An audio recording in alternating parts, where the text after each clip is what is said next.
Okay, so this is going to be the first video, video lecture, if you will, for this class, uh, where we're going to be continuing our discussion of fences. You should have all checked Omnivox by now. You'll see that I've posted PowerPoints for fences. I've also in a notice that I put up there explaining how we're going to, at least at this stage, how we're going to be proceeding with the for the rest of this semester, at least for now, while we don't have classes. So I'm going to start off with these videos. I'm going to try to make them short. Um, they're to be complemented by the PowerPoints, and again, you can find the PowerPoints up on Omnivox. They're meant to be guides to help you through the rest of the reading of the play. I hopefully you have been continuing the readings, and ideally you have finished the play by now. Um, but the way we're going to proceed is going to, at least at this stage, is going to be very similar to what we were doing in class, where I'm going to be doing a close reading. I have the text up. Unfortunately, I'm unable to highlight, which I've been able to do for other classes in different formats, but for some reason my Acrobat is not working. So I can't highlight these texts, but at least we have it up here and we can watch them together. I want to spend this first video, it's a bit of a review, but brings us back to a pivotal scene, scene 3, Act 1, scene 3, which will be continuing the discussion, particularly of the father-son relationships. We're looking at character development here, and we're looking at this theme of father-son relationships, and particularly this precarious relationship that Troy has with his son Corey. So there's a number of things that happen in this particular scene that are relevant to the play as an entirety, right? Um, and again, I'm going to concentrate on this scene for this video, which will hopefully be no more than 15 minutes or so. And then I will post subsequent videos that will allow us to look at other scenes where I'll be equally detailed in my analysis, and we put them all together. Reminder that for your midterm, obviously it's not going to be an in-class midterm, and if you've read the notice, this is just a reminder to you that probably next week, thereabouts, I'll be posting your topics. You'll have at least 2 weeks from the moment that I post the topics to send me the finished product, the finished essay. And I'll be very detailed in terms of how it needs to be formatted and what the expectations are as well. I will as well be posting videos on essay writing, grammar, sentence structure, and so on. The continuation of what we've been doing in classes. Please be patient. This is new. This is an evolving thing. The more we do it, the more I do it, the better it's going to get. And we still have another 8 weeks. So we should be able to finish everything and make this a successful, under the circumstances in particular, successful semester. So in this Act 1, Scene 3, again, I can't go over the whole thing, so we're going to jump around a little bit. But we start off with it's Corey and Rose, and we've already been seeing Rose's relationship with Corey as being very different than Troy's. So she's always taking care of Corey, and Corey, seemingly has a very good relationship with Rose, and with Troy, something different. So once we jump into their engagement together here, um, we just see again when we follow my cursor here, because again I can't highlight, which is very frustrating, but you'll see just the tone, right? Just the words that he uses. Get your butt out here, and so on, right? It's this very authoritarian attitude that Troy has to Corey, right? We've already looked at this, but we want to explore this in more depth, because one of the questions we have to be asking ourselves, and I'm sure you have been asking, is, does Troy really care for Corey? Or, I mean, is he trying to do what's best for Corey, or is his behavior towards Corey selfish? Jealousy, perhaps. Remember, Troy is trapped to a large extent in the past. and seemingly unable to recognize that progress has been made, particularly in terms of race relations.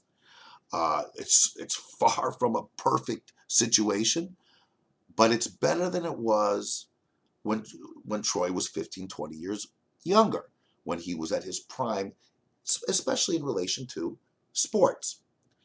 And what we're going to see here is this encounter of a generational conflict, but that is peopled by the race relations of the time. We've talked about this, and we always want to keep that in mind when we're looking, especially when we're seeing Troy and Corey together. And here we really see it. It builds to this scene where we really get a clearer picture of how Troy approaches his means of parenting Corey. So initially, he's chastising him. You have to do your chores. You haven't done your chores. Um, and this is, again, to instill this discipline and this sense of responsibility, right? We've talked a lot about these themes in this play. Your first chore is to help me with the fence on Saturday. Now, of course, there's all these other chores that he's supposed to do, but now he's emphasizing, of course, the fence. All right. Now, how much do they actually accomplish with the fence here? Is not so much, not necessarily as relevant as the nature of this exchange between them. All right. So important here, right? Corey takes the saw, begins cutting the boards, and so on. There is a long pause, right? We want to look at these things. It's not just a pause, but it's a long pause. And when we come back from, hey, Pop, why don't you buy a TV? You get the sense that Corey is making an effort. There's this long pause. Corey's thinking, what, there's this awkward silence. He wants to start a conversation with his father. We see here Corey making an attempt. How does it work out? Well, we get into this discussion on financial responsibility, right? So he makes his case, and even again trying to make it something that Troy will respond to. They got lots of things on TV, baseball games, and everything. We could watch the World Series together. So Corey is very much engaging in this discussion, bringing up the topic of the television as a means to seemingly get closer to his father. The TV would be a good thing, a practical thing, insofar as they together, we would watch the World Series together. And of course, Troy, in his pragmatic and practical way, certainly at this case, because we see he often does things that are not practical, do not conform with this very strict way of looking at life that he certainly exhibits here.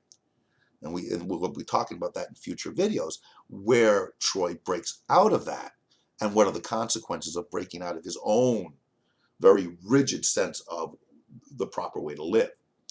So he brings up the money. How much would the TV cost? And it's about 200. And he's toying with Corey here. $200, huh? That ain't much, Pop. Nah, right? You can just see how this would be presented. I'd say, nah, it's just $200. And then he goes into the whole business about the roof, right? His logic here is a bit of a flawed logic, but nonetheless, he's using it as a means to try to instill, I suppose, a sense of responsibility. I'm not going to spend $200 on a TV because at some point, I don't know when, I'm going to have to fix the roof, right? And that roof's going to cost $264. And I'm not going to have the $264 if I've spent $200 on the TV. So you can see him taking this authoritarian type of position, almost condescending to Corey, saying, you see, you have to understand, you can't go out and just buy a TV. We have to anticipate necessities over leisure and pleasure. Now, there's a whole discussion that can be had there as to whether or not this is in fact logical in terms of economics. But it's certainly the argument that Troy is making. And it goes on here where Corey says, I'd buy TV. Then when the roof started to leak, when it needed fixing, I'd fix it. And this is where Troy comes, well, where are you going to get the money? Because you spent the money on the TV. But of course, the roof may not need fixing for 2-3 years. So there's a flaw in this argument, and Corey knows that. But again, Corey is, in a precarious situation with Troy. He always almost get the feeling he always is walking on eggshells, and he's going, "Ah, Pop, you got the money. I know you do," and Troy's going, "How would you know that? You got it you got it in the bank. You want to see my bank account?" And this seems logical. He's only got $73.22 in his bank. It doesn't have the $200. So it's not an unusual father-son exchange, and it seems fairly normal here. But again, we're putting it into the context of what we know about Troy and his very rigid way of looking at things. Where this becomes interesting, on top of everything we've been talking about, is when Troy is sitting here. As soon as I get $264, I'm going to have this roof tarred. Again, comes back to that previous argument, but he says to Corey, you go on and get your $200 and buy one if you all want it. And Corey, I can't get 200. I've never seen. And this bit here, which again I wish I could highlight, is very telling, and it really, we must think about it. I'll tell you what, you get you $100, and I'll put the $100 with it. So it seems like Troy's compromising here. Now, is this sincere? Or is it done under the pretense that I know you're never going to get $100? Is he bluffing? But it certainly comes across as a reasonable thing to do. Okay, I'll match you. You pay for half of it. I'll pay for the other half. That way you're showing responsibility, and I'll help you out with that. And this seems almost like a very loving gesture in many respects, certainly in comparison to the rigidness that we've seen in Troy most of the time. So it really stands out, this bit here, in terms of this discussion of the TV. But of course, what's going to happen, there's another long pause after this conversation, and then they get into the baseball. And again, it's a shared interest for both of them. And Corey is approaching it from a very contemporary viewpoint. This is what's going on today. And what we notice in this whole conversation is, again, Troy's inability to escape his past, or at least the way he thinks as something as something that relates and is contextualized by the past and not the present. This is a key theme. Troy's inability to be in the present. So they get into this whole discussion about it. Where does he stay here? I ain't thinking about got an all-white team.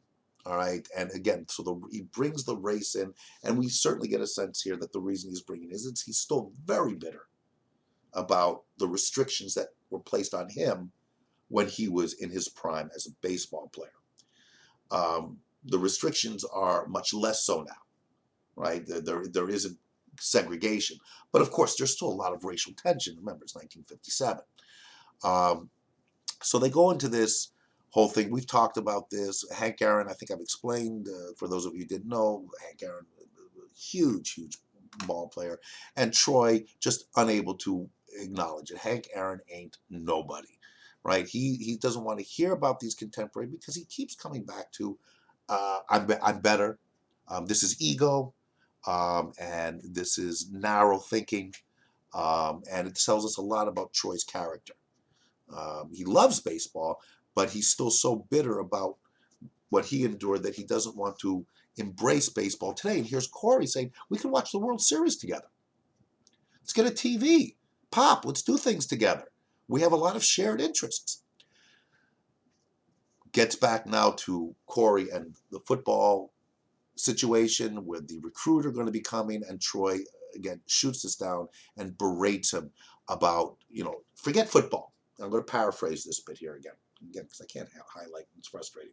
But what he's basically saying is, you can't give up your job at the A&P to play football. Okay, if you could do both, fine.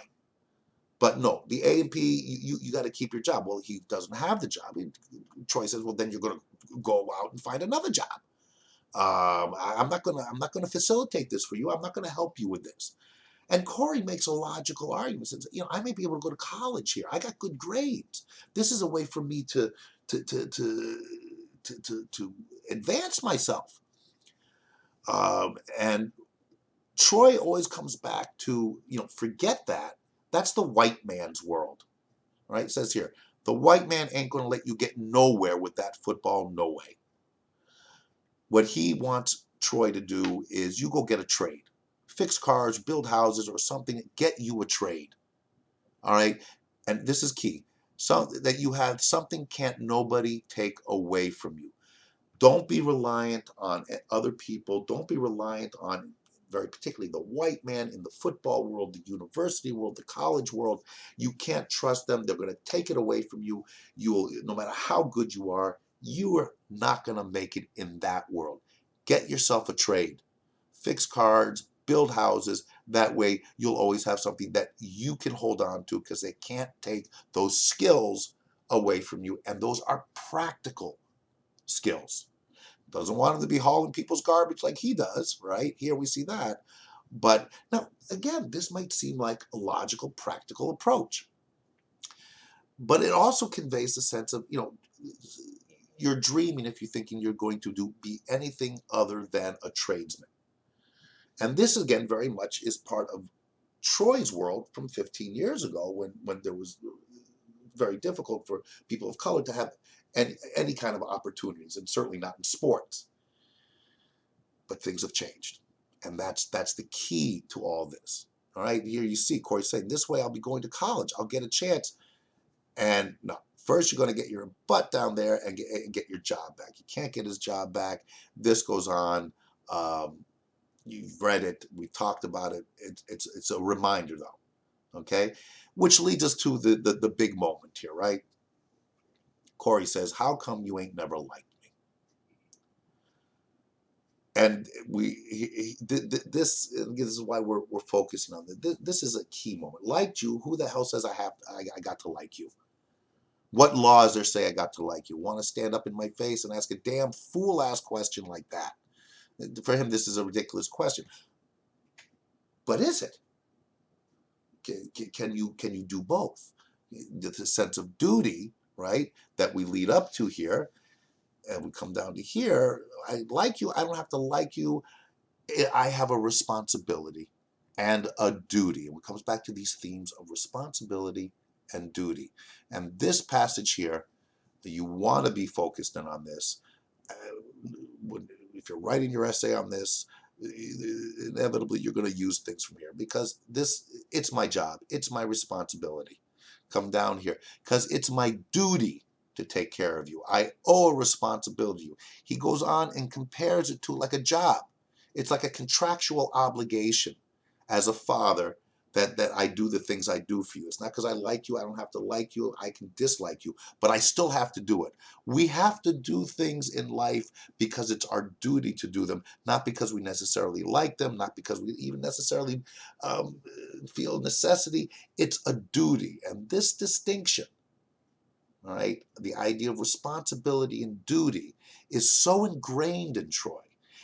And we get the sense, on some level, that he is trying to instill this into Corey. And there's not necessarily anything wrong with that. Duty, responsibilities, don't rely on other people. Uh, those are things that we are understandable that a parent wants to instill in their child. But what about that other thing, right? That thing of liking or loving or compassion and caring. Oops. Is there no room for that in this responsibility, this job of being a parent, right? So this is essential to Troy's character and this father-son theme that we've been exploring, okay? And we want to be asking ourselves here, and this is the key question, what do we make of Troy and this attitude he has? Coupled, mixed in with all the other things that we've been learning about Troy, and we're going to talk more about Troy in future videos, and keeping in mind what we talked about previously. But what does this say about Troy?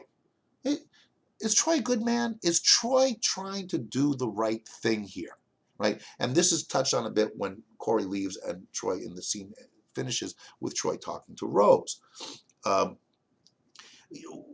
how do we interpret, how do we react to Troy's extremely harsh attitude towards his son? And the key thing that you want to be thinking about here is he doing this because he genuinely thinks that this is what's best for Corey?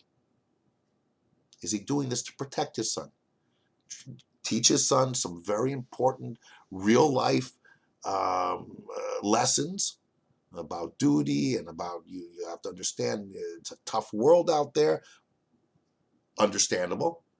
But why not couple that with some kind of compassion? We saw that little touch of it when, or depending on how we interpret it, when he said, oh, okay, you get $100, I'll match your $100, we'll get the TV.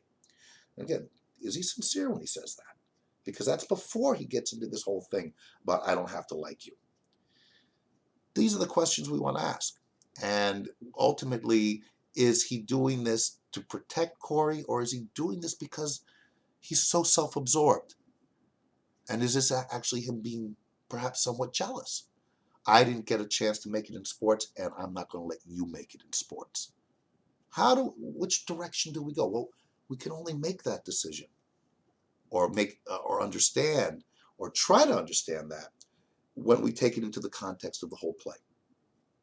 But this is a pivotal scene, all right? And you want to be coming back to the scene in relation to the other things we're looking at in the play, all right? So I'm going to wrap that up here for now. I keep looking at Omnivox. I will be posting more PowerPoints. I will get up another video where we'll look at another scene together, and be patient. Okay, by next week, things should be getting a little clearer, a little more routine. I am looking into Google Meets so that we will have a time every week when we can all get on together live. All right. I'm not sure how that's going to work out. I have a conference called in a few minutes actually now where that's going to be discussed, and I will convey that information. Ideally, we will. And that way we can be on at the same time and you can ask your questions. In the meantime, you can always send me emails through Omnivox. Please keep up with the readings. We'll finish with Fences in the next couple of weeks, and then we'll be moving on to Hamlet. And proceeding from there. All right. Everyone be safe, and hope everyone is finding ways to adapt to this strange new reality that we're in. All right. Keep looking for postings on Omnivox, and we'll talk later.